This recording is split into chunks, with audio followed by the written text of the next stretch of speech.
Ladies and gentlemen, boys and girls, welcome back to the channel. As many of you have probably seen, over the last couple of days, maybe about a week, there's been a video going around on the internet of a WNBA player. I believe her name is Kelsey Plum. She's a WNBA player. She went on this podcast, the Residency Podcast, which is, I believe, a sports type of podcast, said something that ultimately upset a lot of people. So let's check out. You're not asking to get paid what the men get paid.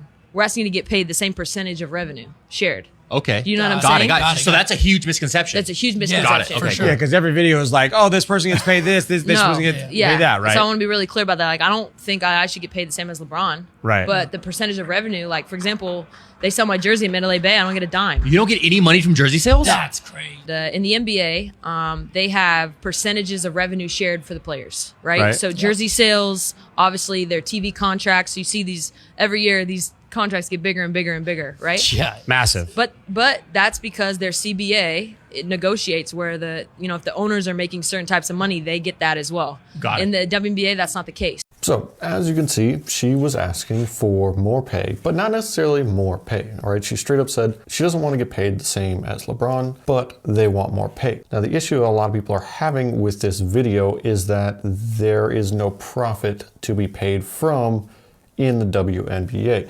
And what I mean by that is that the WNBA it's been around for about 25 years. And then you have the standard NBA, which has been around for about 100 years.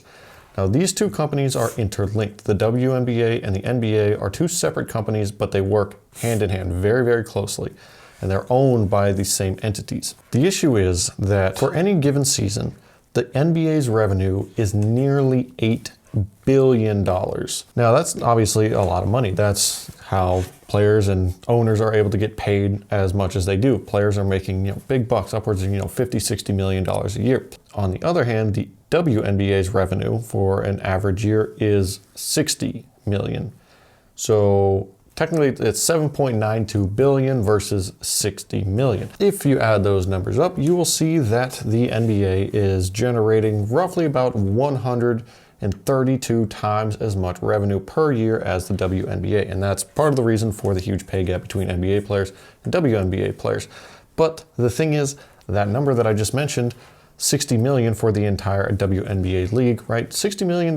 That's a lot of revenue. And considering I think there's about roughly 12 WNBA teams-ish. So there are 12 WNBA teams, roughly about 12 to 14 players per team. That's roughly about 144 players for the entire league and $60 million for all of them. That's 60 million divided by 144. That would be $416,000 per player. If you're asking for a raise when you could be getting paid that much, you're already getting paid a decent amount. But the big issue here is that $60 million number, that $60 million of revenue, that is revenue, that is not profit. And that's where the big issue with the WNBA comes in, as the WNBA on average loses about $10 million per year in profits. So they're generating $60 million in revenue. They have on average $70 million of expenses. So they're taking a net loss of $10 million per year on average. And that is from the NBA's commissioner or current commissioner, which is Adam Silver. So that got me thinking, right? Everybody's, in the comments on this video where the girl asked for more revenue shared for her pay, mentioning that WNBA players are getting paid more of the revenue shared than WNBA players. And that's for two reasons. And well, really only one reason, and that's the CBA, which is their collective bargaining agreement.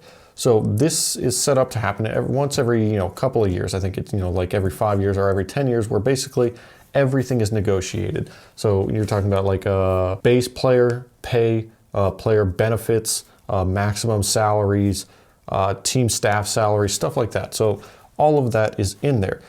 The issue is that the way the WNBA set up their CBA, or through the CBA, they set up their revenue sharing. So both the WNBA and the NBA both have revenue sharing, and they're both 50-50, but they're 50-50 in such a way that the WNBA players ultimately end up only getting paid about 20-80. So they're getting 20%, the league or the team is getting the other 80% of the revenue. Now, the reason this happens is that the NBA has straight up 50-50 split revenue sharing, which means that whatever the revenue is for the team, it's getting split 50% with the player base, right? So the players for that team, and then 50% to the team, or 50% to the league, however you want to call that. So that's just straight 50-50 down the middle on all revenue, and that revenue results in a lot of profit because of the NBA's large margins. On the WNBA side, because there is no profit, they have what is called 50-50 incremental revenue sharing, which means that revenue is only split 50-50 after a certain threshold. So they have a certain goal. Now the league needs to hit this certain amount of revenue, and whatever over that is generated is then given to the players at 50-50-ish. And ultimately that ends up coming down to something like 20-80, maybe 30-70, with the WNBA players only getting about 30, we'll say 20 to 30% of the revenue share as compared to 50% for the NBA players. But the reason that is set up that way is that the NBA generates a lot of profit. So it's totally fine for them to split revenue 50-50, whereas the WNBA, since it's all losses, it's really hard to pay the players 50-50 when you're generating no profit. If you're gonna increase the revenue shared for the players in the WNBA up to 50-50 straight down the middle, that means that there is less revenue for the team and for the league to operate, which means that the ultimate net loss of the WNBA would be even significantly larger, which means we would require more subsidies from the NBA. So when you break it down that way, you can obviously see there's a lot of business behind this and a lot of math, and it's kind of hard to increase payers' play when there is no revenue.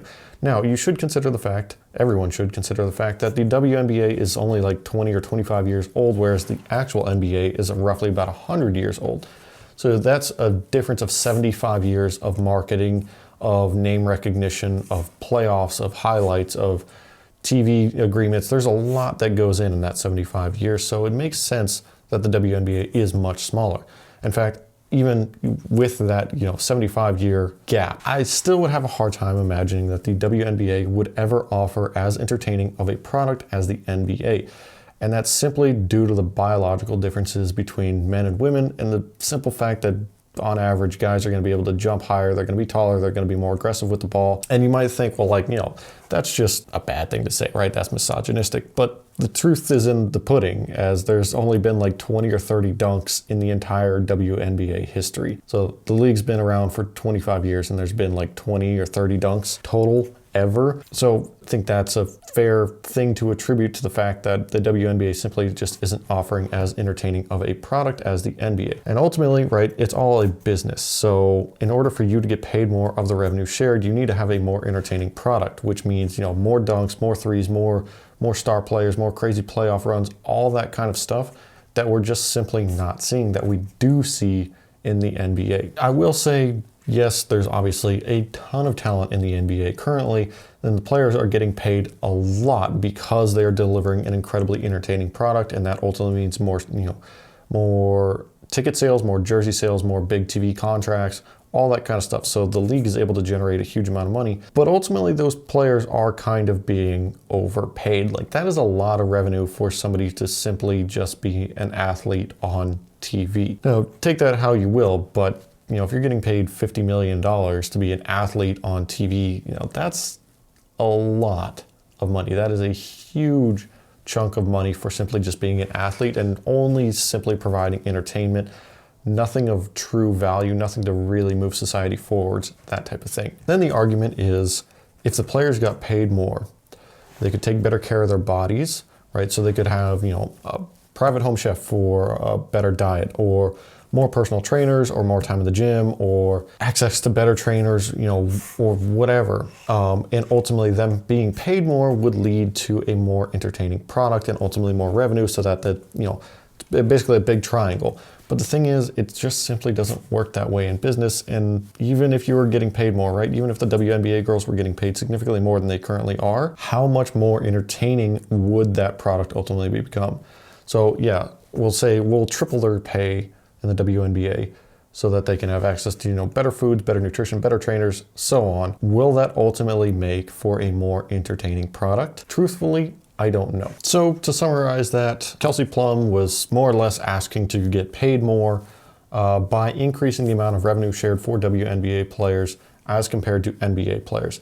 So they're simply asking to get paid the same revenue shared, which is basically the league's income before expenses, in order to get the players paid a little bit more, as right now the players are roughly paid, maybe 20 or 30% of the revenue shared, whereas NBA players are getting paid 50%. But ultimately, that can't really happen because the WNBA is operating at a net loss. So it's really hard to pay people more when you're generating no profits. Ultimately, that money has to come from somewhere, which would just mean larger subsidies from the NBA.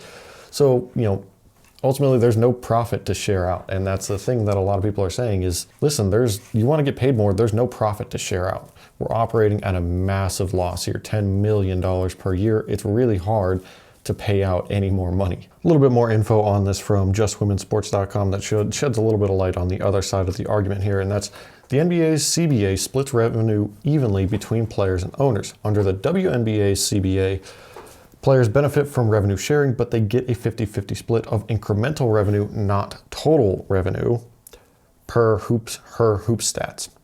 And the WNBPA receives 50% of the revenue from player-specific jersey sales. And then if you hop deeper into that from that article and you start to look at the WNBA revenue sharing and why they do the incremental sharing, the system that the WNBA has put in place does not share all of her revenues 50-50, even once the league meets revenue growth targets. Instead, the WNBA has instituted incremental revenue sharing, where only revenue beyond growth targets is shared.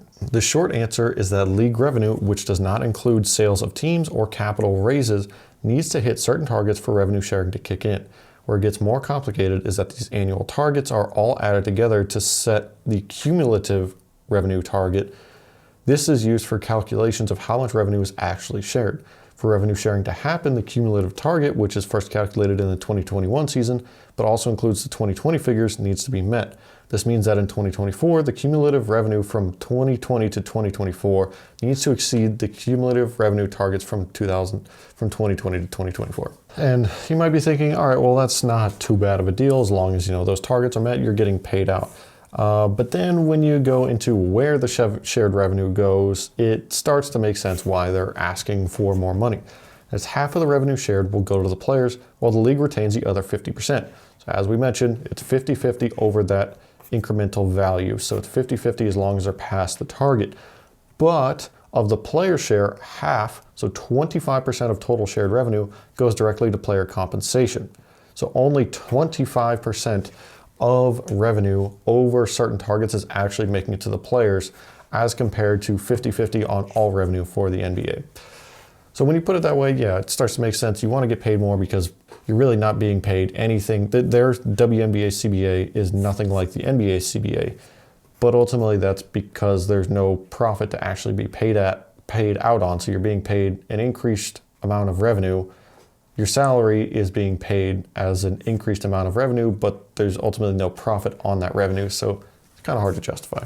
What do you guys think? Let me know down in the comments below. Do you think WNBA players be getting paid more or not? While you're down there, smash the thumbs up button if you enjoyed the video, and I'll see you guys in the next one.